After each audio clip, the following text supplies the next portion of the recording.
Bueno, vamos a seguir un poco con la guía de ejercicios de análisis de circuitos. Habíamos quedado en estos que están acá. Bueno, hasta acá me tenían que entregar. Seguimos con el ejercicio número 7. El número 7 es re simple, no se puede explicar demasiado más. Tienen que ver qué parte de la teoría tengo que aplicar para poder resolverlo. Es muy simple. Bueno, el ejercicio número 8, encuentre la corriente para T mayor que 0 con una excitación, la corriente acá, ¿no? En esta bobina, o en esta rama sería, ¿no? Considerando que la excitación es esto en el dominio del tiempo, ¿no? Entonces acá lo que hay que hacer primero, encontrar una transferencia entre que relacione esta corriente con esta. Esto con teoría de circuitos y la ley de los divisores de corriente sale muy fácil.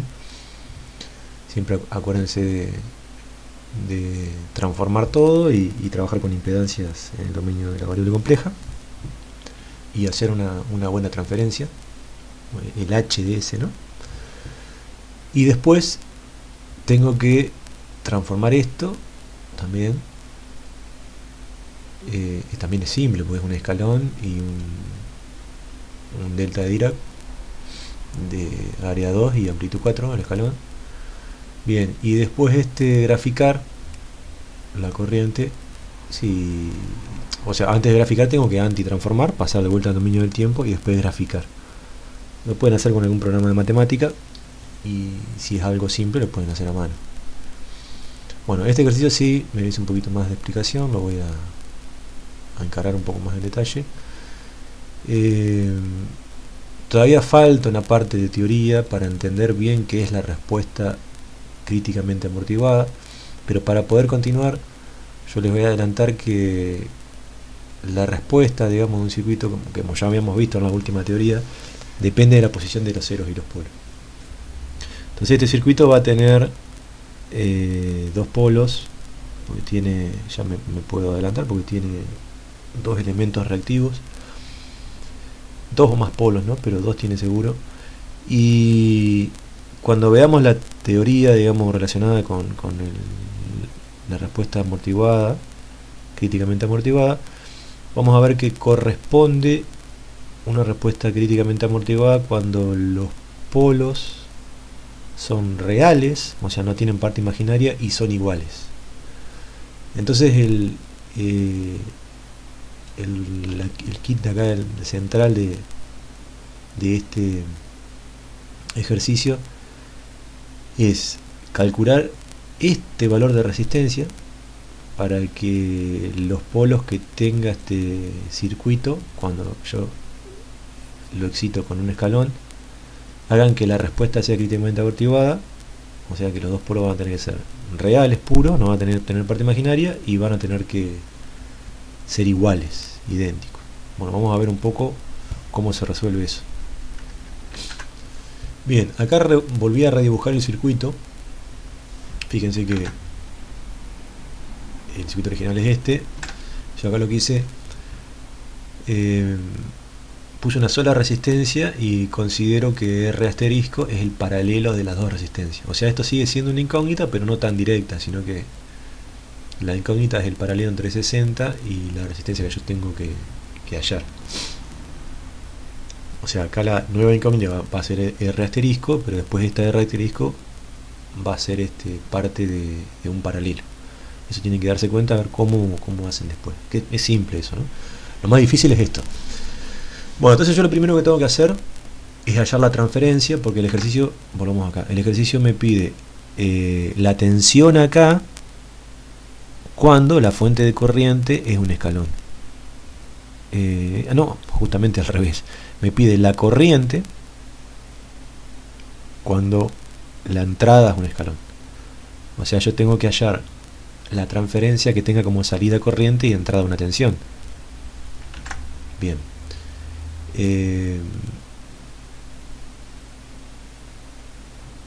Entonces lo que hago calculo la expresión, busco la expresión de una impedancia, esta, que me va a relacionar tensión con corriente. Bien, empiezo a escribir, como hago con cualquier impedancia que tenga distintos elementos. Es R asterisco más 1 sobre CC más 4 por S. Bueno, acá lo único que hice fue resolver eso de 1 sobre 0.01, que es el valor del capacitor. Y entonces yo sé que con una tensión de entrada igual a 1 sobre S, la corriente va a ser igual a 1 sobre la impedancia por la excitación.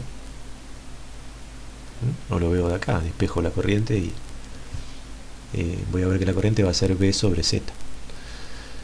Bueno, entonces el próximo paso sería reacomodar, como hacemos siempre, los términos para que no me queden ninguna variable dividiendo y que el término de mayor exponente tenga valor 1 del polinomio, ¿no? Bueno, acá lo que hice, multipliqué y dividí numerador y denominador por S. Entonces al multiplicar y dividir numerador por S me da que desaparece esto en primer lugar, y después acá todo esto multiplicado por S me da esto. Vayan haciéndolo después en un papel y tratando de no mirar esto, ¿no? Esto vean una sola vez, porque la idea es practicar y que se equivoquen y que bueno, si no saben después cómo avanzar, volver a mirar el resultado o preguntarme, no copiarlo porque no tiene sentido copiarlo de uno. Bien, entonces me quedó esto, habíamos dicho cuando multipliqué numerador y denominador por S, y lo que tengo que sacar ahora es el 4 Bueno, ¿qué hice? Dividí arriba y abajo numerador y denominador por 4, o saqué 4 factor común, es lo mismo, matemáticamente estoy haciendo exactamente lo mismo, y me queda esto que está acá. Entonces ahora ¿qué hago? Hallo los polos, después como les comenté hace un rato, los polos van a hacer que la respuesta sea críticamente amortiguada. Eso lo vamos a ver bien en detalle en un video de teoría. Pero ahora lo único que hago, calculo los polos y digo, bueno, ¿qué tengo que hacer? ¿Qué valor le tengo que dar a R asterisco para que esos polos tengan únicamente parte real y que sean iguales? Bueno, entonces para hallar los polos de esto tengo que usar la formulita esta: menos b más menos b cuadrado menos 4ac, todo raíz dividido 2 por a. Esto es, a va a ser esto, b va a ser todo esto y c va a ser 2. Bueno, armo todo eso y voy a llegar a la conclusión de que, o sea, cada respuesta a esta va a ser un polo, porque va a ser una raíz del polinomio este. Pero mirándolo me doy cuenta de que si todo este término que está acá, que está encerrado dentro de la raíz, vale distinto de 0, ya los dos polos no van a ser nunca iguales. Porque tengo menos b más algo, y menos b menos algo, dividido 2 por a, me van a dar dos polos distintos. En cambio, si todo esto vale 0, los dos polos van a ser iguales y van a valer menos b sobre 2 por a. Entonces la condición para que los dos polos sean iguales y además sean reales, porque menos b sobre 2a es un número real, menos b vale r asterisco sobre 4 sobre 2a. Bien, entonces lo que tengo que hacer es que esto sea igual que 0, y para que todo esto sea igual que 0, lo que está acá adentro tiene que ser igual que 0, que es esta ecuación que está acá. Entonces de acá lo único que despejo es este b. A ver, ¿qué es lo que estoy haciendo? B menos, menos 4a por c. Y b es r asterisco dividido 4. Sí, entonces acá despejo b. Esto es b al cuadrado. Bueno, despejo b y de ahí voy a obtener r asterisco. Y r asterisco va a ser 40. Pero tengo que acordarme que R asterisco es el paralelo entre dos resistencias. Era R sin asterisco y 60 ohm. ¿Y esto qué es? el paralelo, miren acá, de la fórmula del paralelo de esas dos resistencias, el producto sobre la suma. Entonces acá vuelvo a despejar no R sola. Y la manera de que esto me dé 40 es cuando R sola vale 120. Bueno, ejercicio número 10. Ejercicio número 10. Les puedo dar una ayuda diciéndole que acá lo que pueden hacer, primero vamos a ver qué es lo que pide. Dice la entrada vale esto que está acá en el dominio del tiempo, encontrar la corriente que pasa por acá. Bueno, ya cuando me dan algo así, yo lo primero que hago es plantear la regla de divisor de corriente. Estas dos ramas las tomo como si fueran una. Acuérdense que el numerador es la rama por la que no quiero sobre la suma de todas las impedancias. Esto lo tomo como si fuera un paralelo y lo trato como si fuera un paralelo. Y después hallo la transferencia y la multiplico por esto transformado. Esto transformado tiene pinta de salir de una tabla, ¿no? O bien aplicar la propiedad de desplazamiento de frecuencia. Cualquiera de las dos. Esas cosas quiero que piensen y que vean a ver qué se les ocurre. Bueno, y después dice encontrar el valor, claro, o sea, tengo que transformar todo y después antitransformar. Bueno, pero para antitransformar acá se van a encontrar con un problema.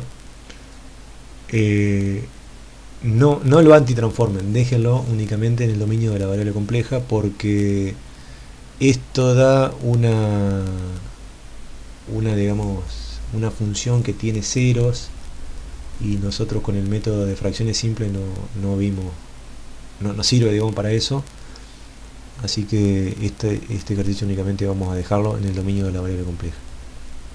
O sea, i sub 0, calculen i sub 0 en el dominio de la variable compleja. Bien. Ejercicio número 11 y 12, y creo que hasta acá lo vamos a hacer por hoy. Después ya viene todo esto. Sí, bueno, 11 y 12. Dice, el interruptor se mueve de A hacia B en t igual a 0. Encuentre b de t para t mayor o igual que 0. Bueno, este ejercicio, mirándolo así, como tengo acá una llavecita, yo lo que puedo hacer es ver, bueno, en esta posición, en t igual a 0, se mueve y me queda otro circuito, ¿no? Me queda un circuito que es esta resistencia en serie con esta bobina y este capacitor. Pero antes, cuando estaba conectado, yo lo que tengo que calcular es en corriente continua, o cuando en régimen permanente sería, perdón, cuando pasaron todos los transitorios, ver qué corriente estaba circulando por acá, porque van a ser las condiciones iniciales. Recuerdan la parte de teoría, vayan a ver de vuelta el video, donde teníamos esa parte donde los componentes tenían condiciones iniciales. Bueno, entonces calculando la corriente por acá, cuando se extinguen todos los transitorios, o lo que es lo mismo corriente continua, yo puedo saber qué corriente hay. Ya les adelanto, si ustedes a lo mejor ya se dieron cuenta de que esto en corriente continua no hay corriente, porque hay un capacitor acá. Entonces la corriente es 0, y esto la bobina no va a tener condiciones iniciales, o va a tener condiciones iniciales igual a 0. Lo que sí voy a tener que ver qué tensión va a haber acá, en este capacitor. Bueno, para verlo más fácil, acá yo lo que haría es esto, transformarlo, igual que en teoría de circuitos, en una fuente de tensión y una resistencia en serie. La fuente de tensión, ¿cuánto va a valer? 15 por 4 son 60, y una resistencia en serie. Y esto en corriente continua, ¿qué va a pasar? Esto tiene impedancia, es un cortocircuito, y esto va a ser un circuito abierto, entonces los 60 volts que estaban acá van a aparecer acá. Bueno, el capacitor, cuando yo cierro a 0 y ahí arranca recién el ejercicio, va a tener 60 volts. Esa va a ser la condición inicial. Bueno, vamos a ver un poco. Acá hay un recordatorio de cómo, que esto está también en la teoría, pero lo vemos de vuelta. cómo reemplazo yo un circuito, un elemento del circuito cuando tiene condiciones iniciales. Tengo esta posibilidad o esta, y un capacitor tiene esto circuito equivalente o este circuito equivalente. ¿Por qué? Porque las ecuaciones que quedan son estas que están acá, y estas ecuaciones me están indicando que es una suma en el caso de tener como variable independiente la corriente. Y si no, yo puedo despejar la corriente de acá y hacer un circuito tipo nodo, que a lo mejor me sirve esto o me sirve esto. Me va a servir, me serviría para este caso este, pero como la condición inicial es 0, no lo voy a usar. Bien, y para esto del capacitor, cuando yo resuelvo esto, vuelvan a repasar la teoría. Estos están pensados para tener bien clara la teoría y mirar, obviamente, alguna ayuda en el video, pero la idea es entender bien de dónde sale. Entonces, cuando yo reemplazo esto, transformo esto, voy a obtener esta ecuación, y esto me da este circuito que está acá. Y esta ecuación de acá, que fue reemplazando, despejando la tensión y teniendo como variable independiente la corriente, me da esta que está acá, este circuito que está acá. Y los valores iniciales son estos. Este, que sería 60 volts en nuestro caso. Y si hubiese corriente en la bobina, sería esta, que está acá. Bueno, entonces yo a mi circuito, cuando paso la llave, esta llavecita la paso a B, voy a obtener esto, este circuito que está acá, pero los componentes los reemplazo por el circuito con condiciones iniciales. Bueno, la bobina la puedo haber reemplazado por este circuito que está acá, pero como esto vale 0, es un corto. Y el capacitor, este, lo voy a reemplazar por este circuito, y me va a quedar esto que está acá. Bueno, una vez que yo tengo esto, para abajo, lo que tienen que hacer es buscar la transferencia entre esta tensión y esta corriente, que le va a dar algo así, y después tengo que antitransformar esto, ¿no? Esto le busqué los polos a este paréntesis, voy a tener un polo acá y dos polos más acá, que van a ser estos. Entonces ahora sí, lo que puedo hacer es resolver esto con fracciones simples. Bueno, ejercicio número 12 es similar al anterior. Dice que para t igual 0 se abre la llave. A partir de t en adelante se abre la llave. Quiere decir que antes estaba cerrada. Entonces, cuando la llave estaba cerrada, yo lo que tengo que calcular es con esto que está acá, las condiciones iniciales de los componentes. Qué corriente estaba circulando por el capacitor, por la bobina, y qué corriente estaba, y por el capacitor también, pero ya sabemos que en corriente continua el capacitor no le va a circular corriente. Y qué tensión tiene el capacitor y la bobina también, pero la bobina sabemos que corriente continua no tiene tensión.